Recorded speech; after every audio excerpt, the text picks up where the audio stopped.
Hey there, good morning. It's Jeannie Yandel in for Patricia Murphy. It's Tuesday, and this is Seattle Now. Andrew Devers set out to hike the Pratt River Trail near North Bend one morning, and he didn't come back for 9 days. In a minute, he'll tell us how he survived on a can of SpaghettiOs and some berries. But first, let's get you caught up.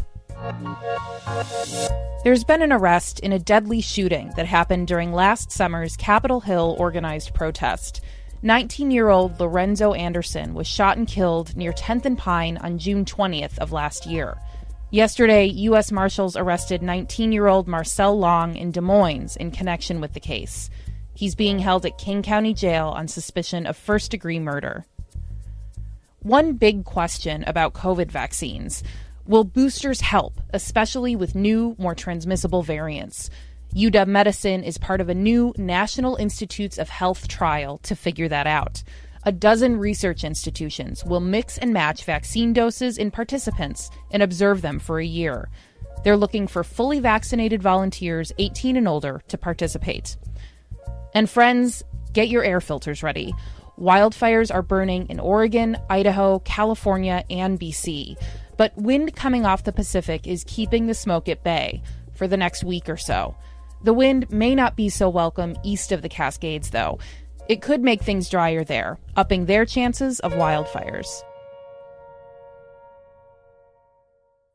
Andrew Devers went on a hike near North Bend last month, and at first, it was lovely. It was gorgeous. Like the breeze was hitting off of the water really nice. Like I didn't feel any heat. Like just the sun was dappling through the trees really nice. It was a gorgeous day out. I was having a great time.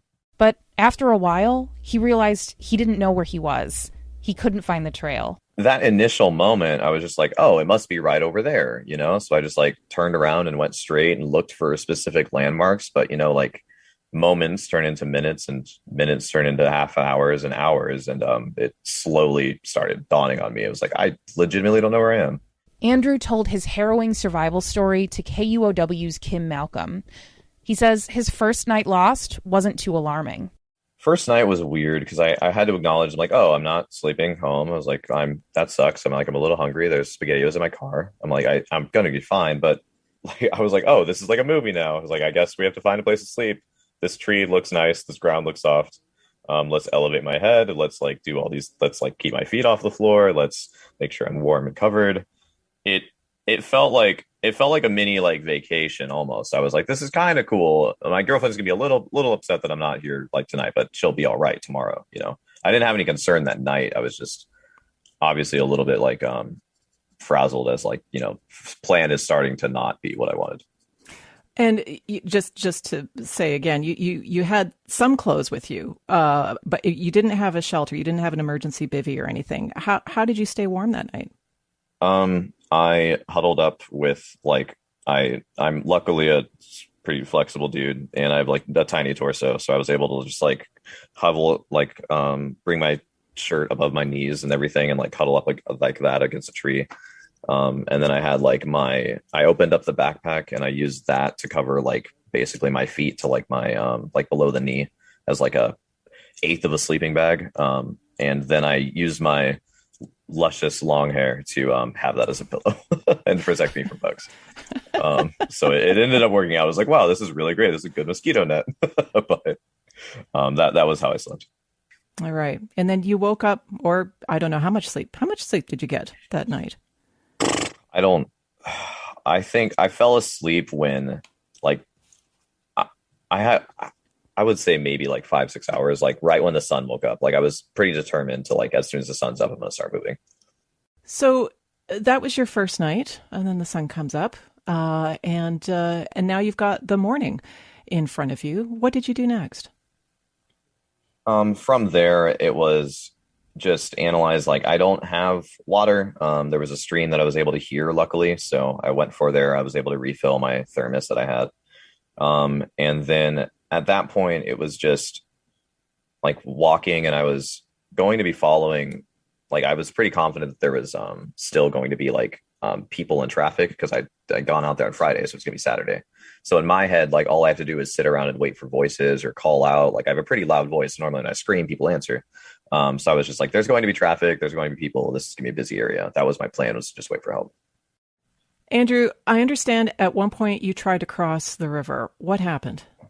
Yeah, so that's not like a choice that anybody comes to like logically, like let's cross this streaming fast super river. But I didn't have any food and I didn't have any human interaction. And I'd finally heard like a tree fall down. And I looked to the right and there's like a person like sawing. So I was hearing a saw and I was hearing like trees falling down. So I was like, that's my way out. So I had to search for a way across. And I remember I probably went at least a half mile before I found like a system of rocks that I was pretty sure I could crawl across, similar to like the Wipeout big balls, but just a little bit more dangerous. And I like tried crossing it, and I didn't. The river, the current was super fast. It wasn't really deep. It was just like up to maybe below my kneecap. But when I tried crossing these rocks, one of the last rocks that I stepped on like slipped out from underneath me, and then I ended up like cascading down and tumbling. As I'm tumbling, like I don't know, like the initial thought is like just obviously stand up, but it's pulling you back. And I can't like grab on anything. I remember like I reached out with my left arm, and I caught like there was like a tree, and I tried pulling myself up to it, and then the tree ends up like snapping and sending me reeling back like 15, 20 feet. I remember thinking like this is the part where like Mufasa is going to come save Simba, but I'm like, this is Lion King, Disney. Yeah, I was like, this is absolutely, this is the part where this is all the Giselles are going to run you over. And I finally like, I don't know, it's like time paused and I was able to just reach out for like another branch and I found something secure and I was able to like pull myself up. And I was just able, I had to like hold on to there for like at least 20 to 30 seconds while there's water around my legs because I didn't have the strength. I had to like catch my breath. And then from there, I was able to like finally get myself to stand kind of while holding on to the branch. And there was like a berry to my right. And that was shortly followed after like my girlfriend's voice was like, look here. And I looked to my right, there's a berry. And I was able to follow that. And that led me to like a big patch that had a bunch of food and a spot for me to stay across from the river. And those berries, that was the first food you'd had in 2-3 days? Yeah. Aside from the can of SpaghettiOs that I had on Friday, this was day 3. I hadn't eaten anything since walking the whole time. So I think in total it was like maybe a handful, two handfuls of berries that I was able to find immediately right there and just start recovering. The river was right there, so Yep. there was a source of water, but you know that's not always safe. How did you get water? Yeah, I in my head I knew like because I knew that like you know like you can't just drink out of it, like you need a filter or something, but like I also knew that you should probably have water, you're going to die. So my on day 2 I ended up like stumbling across this like abandoned campsite, and it had like a rusted pan and a rusted knife, and I was able to use that like rusted pan as like a bigger dish to hold stuff. And I ended up needing that because I, on day 2, somehow with me traveling, this is before the river, but I ended up losing my thermos. So the pan was kind of all I had to get the water. Andrew, you talked about how, you know, time was starting to become a very blurry concept for you, and you were having all these emotions. Was there a point where you were asking yourself, am I going to live or am I going to die? Yeah. Yeah. That, like that like, are you going to die started like being in my head, like, you know, like probably day 1.5, day 2. But like, you know, when you're watching something online and you're like, that's just a movie that happens to other people. Like other people are dying. You're not actually dying. You're just a little hungry. And I'm like, no, I'm pretty sure I'm starving.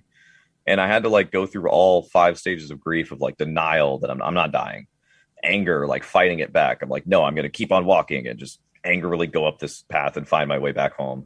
And then all the way even to like acceptance of like, oh, I guess I'm actually dead. But it wasn't like it was just acceptance the whole time. It was like, and then hours would pass and then all those stages would start again. So past day 4, I don't have any like days. I just have like memories of like hours spent feeling certain ways. And like when I first started, I go on these hikes and I like write, and I take my notebook with me, and I like, thankfully I had a book with me and I had a notebook, which for my ADHD brain I need, or else I would have gone crazy. But I was able to like start writing down poems and stuff. But like there was a part of me that was like, no, right after this, like you need to write about this experience afterwards because you are going to live. Like, you know, like the second I open this notebook, I'm accepting death is kind of how I started thinking about it. And then I just like, you know, like it's now day 4, day 5. I'm like still not sure where I'm at. It's hot. I'm like, okay, I've been with my girlfriend for 7 years. Like, she earns this. She at least needs to know. So I started like writing out my freaking wedding vows in my notebook and like poems to her. And like, there's a lot of really good stuff in there. There's a lot of really sad stuff in there, but yeah, I don't have any concepts of time, just emotions and feelings. You were writing your goodbyes to people? Yeah. I was,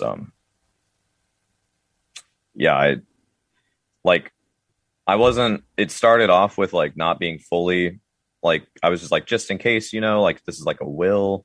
And then it was like, oh, this is getting more real. This is very real now. It's very hot. You're like actually passing out from, like, it just, everything was started, like the cuts were starting to add up, like the exhaustion, like my body wasn't recovering from anything. Like normally when you get cut, like it heals, and it just, nothing was healing. So like I could see my body slowly actually freaking dying. So I had to like accept that, you know, like there's people in my life. I'm not dying alone. They deserve something, you know? We know that you were losing all track of time. As you say, you're just watching yourself deteriorate, anticipating the worst. We know that you were out there for 9 nights. And then on the 10th day, you were found. Tell us what happened. I, through the power of spite and berries and water and like an unlimited amount of prayers, I was somehow able to find my way back on the exact same trail that I ended up getting lost on. Like, it doesn't make any sense.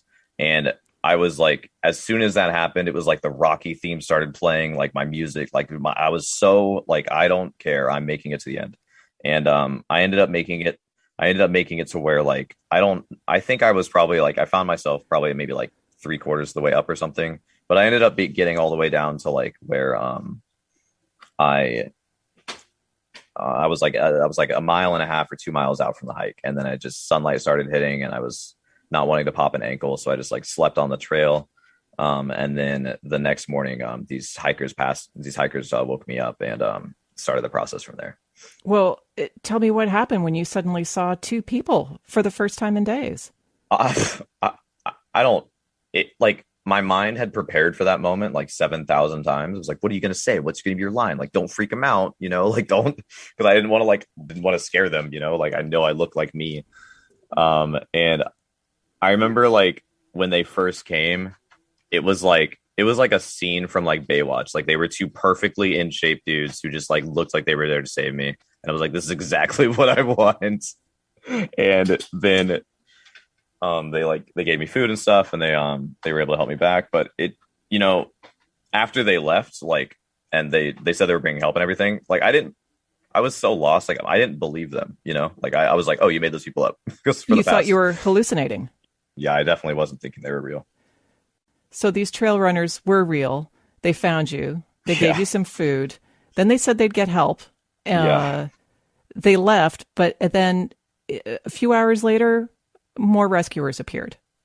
Yeah, so these trail people had left. The rescuers appeared, and these were the initial like volunteer, the volunteer trail finder. I don't know their title, but they're saints, amazing people. And yeah, like they were just, I was just in my own head as I was the whole time. And then I just heard like, Andrew. I was like, that's me. That's my name. I was like, is that my name? And they're like, is that you? And they were like more excited than I was. And I was like, how are you more excited than me? I'm alive. It was pretty surreal. That hardly ever happens, Andrew, after 7-8 days. Yeah. They don't have people answering back. What an amazing moment. I know there must have been so many people so happy to hear that you were okay. Who did you see when you got back? Initially, the first person that visited me at the hospital was my girlfriend, Christina. She was like I had to see that face immediately. And then I didn't anticipate it, but I had like a whole battalion of friends. Like when I was praying and answering and calling out for all my friends for everything, like I had friends fly in. I had like one of my friends was an Eagle Scout, like fly from Albuquerque and hike with my other friend. And like all three of them were the ones who found my car. Like I had a family waiting for me out in the lobby from Missouri. It was very surreal. The first person was Christina. Short answer. I know you're still absorbing everything that's happened to you. But what are you thinking in terms of, how it's going to be for you in the future moving forward? How has this changed you? I am now going to be like the most organized, unorganized man that there is. My friends aren't going to let me go, go hiking alone. But in terms of like how it's affecting me personally, like, I don't know, I'm able to like see things in the moment and appreciate the moment so much more now. I was falling asleep with my cat and I was like crying, like just bawling because I didn't see it again. I had Chipotle and I'm like, I didn't think I would have this again. I didn't think I'd have IHOP or Denny's, like every little thing. It's hard not to feel like overwhelming amounts of joy, but at the same time, like overwhelming amounts of guilt for all the people that I put through all this,